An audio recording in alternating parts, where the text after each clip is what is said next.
Welcome back, ladies and gentlemen, and joining us here tonight in the studio to shed more light on the 100th anniversary and a lot of information concerning the tourism sector and the cultural tourism as well in Egypt. We're joined by Dr. Tarek Tawfik, the member of the Higher Committee for Museum Scenarios and the former Director General of the Grand Egyptian Museum Project. Dr. Tawfik, thank you very much for joining us. My pleasure. Good evening. Dr. Tawfik, now first of all, this is a history and civilization that goes back for thousands of years. Many kings, many queens, many events, many dynasties. Now, celebrating 100th anniversary of the discovery of Tutankhamun's tomb, what is so special and so different, other than all the hundreds and thousands of artifacts, but what is so significant about King Tut in specific that really sheds and calls a lot of the spotlight on such a discovery? The discovery of the tomb of Tutankhamun in 1922 was actually the beginning of mass media. And the whole world at that time was really fascinated by this discovery. It being a young, rather unknown king, the whole tomb being nearly untouched, the idea of treasures and golden artifacts fascinated the world. What people sometimes don't really envision is that this tomb had more than 5,400 pieces inside. And it took more than 2 years to take them all out from the tomb, which means that for 2 years, the whole world was focusing on this event. Mm-hmm. And it was in the aftermath of the First World War. So it was a big event. And it started a new wave of what is called Egyptomania, which actually lingers on until today. And Tutankhamun has become an iconic figure for Egypt. So the golden mask that was on the head and shoulders of the mummy of Tutankhamun, this is now a worldwide symbol, a worldwide icon, very much connected to Egypt. So celebrating 100 years discovery of the tomb of Tutankhamun is a big event. This year, in connection with the grand national project, the Grand Egyptian Museum, the GEM, which will be the new residence for King Tutankhamun and his artifacts. This gives the whole event a total different magnitude. And again, as 100 years ago, the whole world is waiting to rediscover Tutankhamun. Mm-hmm. Dr. Tawfik, now, before we start delving a little bit into the gem, we are also celebrating the 200th anniversary of deciphering the Egyptian hieroglyphics, and it really changed the course for Egyptology, becoming a study, academia, and it really sort of as well highlighted, or maybe even was before the discovery of King Tut's Tutankhamun's tomb, was part of the Egyptomania that you spoke about. Now, the deciphering of the Egyptian hieroglyphics, what did it do for Egyptology in specific, and the conception of Egypt as not just a country, as a civilization throughout the whole world? Already in the couple of hundred years before the decipherment of the Rosetta Stone, tourism was coming to Egypt sporadically, but it was ruins tourism, which means that people came to see ruins. And they would sit in these ruins, and they would be painted in these ruins. And you would have one person, one foreigner, sitting in a whole temple, for instance. This was tourism at that time. This was before mass tourism. And with the decipherment of the hieroglyphs, suddenly all of these walls of the temples and tombs and the papyri started talking to us. Suddenly, all of these texts were readable, and a whole civilization became alive. It took us 200 years to nearly translate all the texts that we have already. And until now, Egyptologists are still working on these texts, reviewing them, re-editing them, understanding the deeper meanings behind them. But there is no civilization in the world where you have so much information about periods that go back to 5,000 years, which is amazing. We have the genealogy of whole families. We know who was married with who was the cousin of who, and so on. So you really, if you get deep into Egyptology, you can live at that time, you can understand how they were living, how they were thinking, you can understand their religion, you can understand their politics. So the decipherment was a revival of ancient Egypt. And today, Egyptologists are actually more or less living with the ancient Egyptians, understanding everything about them, about their life, about their death, about their health, about their clothing, about their jewelry, about their way of thinking, about education in ancient Egypt. Everything, everything. We have information about their coiffure, how they would do their hair, what they liked and what they disliked. So it's really a whole world. And this world opened up with the decipherment of the hieroglyphs 200 years ago.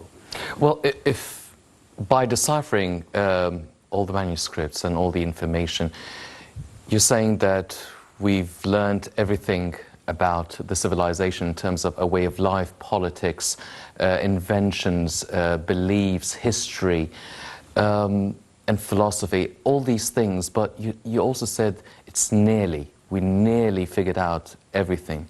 What's there left to be discovered or understood? And will we ever find out exactly the 100% of information, or are there things that were just lost for good? Egyptology is a puzzle, and each Egyptologist is actually sitting there and trying to fit in a few of the pieces. When you're a good Egyptologist, you are able to put in some of the pieces, but we will never be able to have the complete picture, because this is history, this is archaeology. What makes archaeology special? What makes archaeology special is that the pieces that remain are rare. You seldomly find them. In Egypt, we are a bit lucky that we find relatively a lot from ancient Egypt, but only relatively, because we're talking about a period, if we're talking only about the period where hieroglyphs were used, we're talking about a period of 3,000 years, which is an amazingly long time. And when we then look at what we have from that time, it's still considerably a small amount. But in comparison to other civilizations, it's a lot, and it's very detailed. And if we're talking about this sort of a fraction of the discovery of such a civilization, what do you feel? I mean, we're seeing a lot of effort exerted by the government and scientists to really spread the cultural sort of tourism to more governorates and to have a further reach for the rest of the world.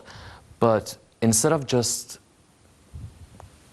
getting the tourists to go to museums and look and admire all these ancient artifacts and monuments, how can we get them to delve into the depths that other Egyptologists such as yourself can really actually possess and learn how to appreciate the treasure, the national treasure that is engraved within the Egyptian civilization?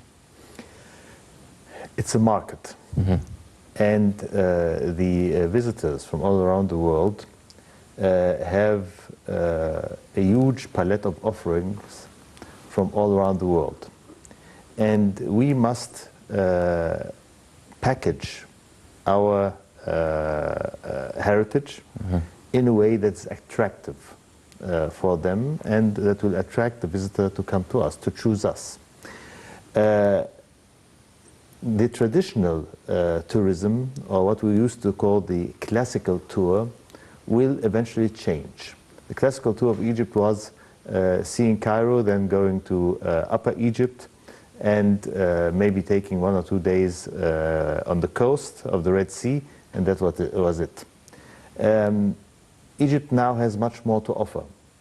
So beside this classical tour, we will have to provide very attractive segment tours, which means that we go, as you said, we delve into a certain subject, which we package in a very interesting and attractive way. And then we ask the visitor to come, telling him, you will not see everything, but you will see everything concerning this topic. And then we can also start going off the traditional routes, which means our tourism always goes through the same path. Then we can have other routes, including, for instance, places like Abydos more frequently, including the Temple of Dandara more frequently, including Alexandria more frequently.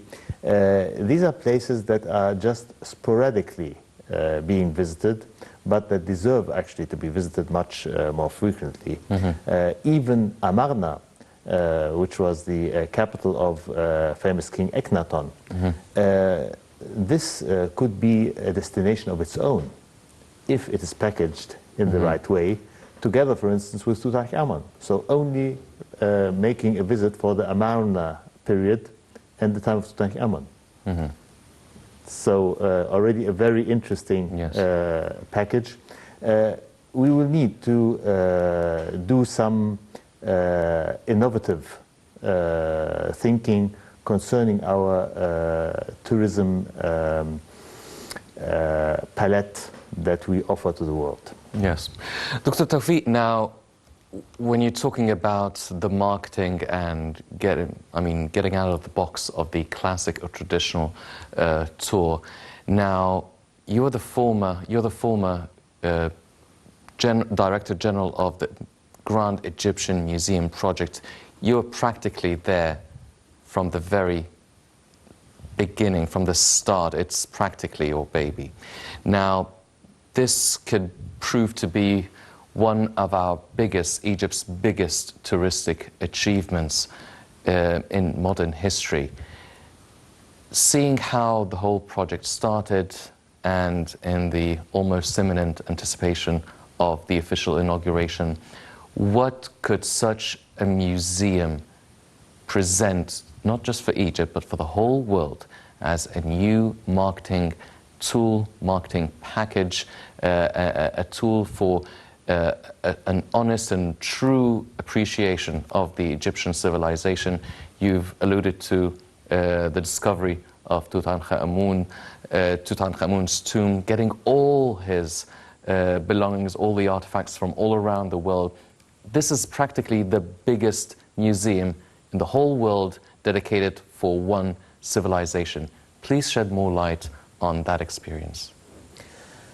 The Grand Egyptian Museum is the cultural project of the 21st century. And Egypt knows very well the importance of this project and the importance of it not only for the international aspect, but also, and in the first place, for our Egyptian identity. And the importance of the project is highlighted by the fact that President Abdel Fattah Sisi himself is monitoring the project with great interest. And giving his own vision for not only the museum but also the surrounding area, in order for it really to make a difference also for the Egyptian people and for the people living in the direct vicinity. For the first time, a project is being realized with a broader vision of the surroundings.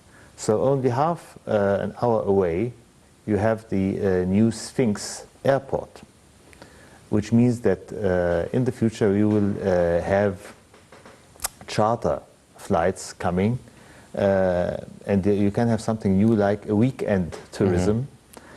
All of these are new aspects in a fast-growing market of tourism with a lot of competition. And Egypt here, in a very sincere way, is providing a new cultural hub. At the same time, it's a safe house for a very important part of humankind heritage, which is the ancient Egyptian heritage, including the priceless treasures of Tutankhamun. Yes. Well, ladies and gentlemen, being a sincere cultural hub, touristic hub, it needs a lot of other work other than just establishing and building museums, but also the tourist establishments, for instance, in Sharm el-Sheikh, are to obtain certificates of environmentally friendly practices. Now, things that would go along to Egypt's vision of sustainable development and achieving sustainable tourism. Let's check out this report and we'll be right back.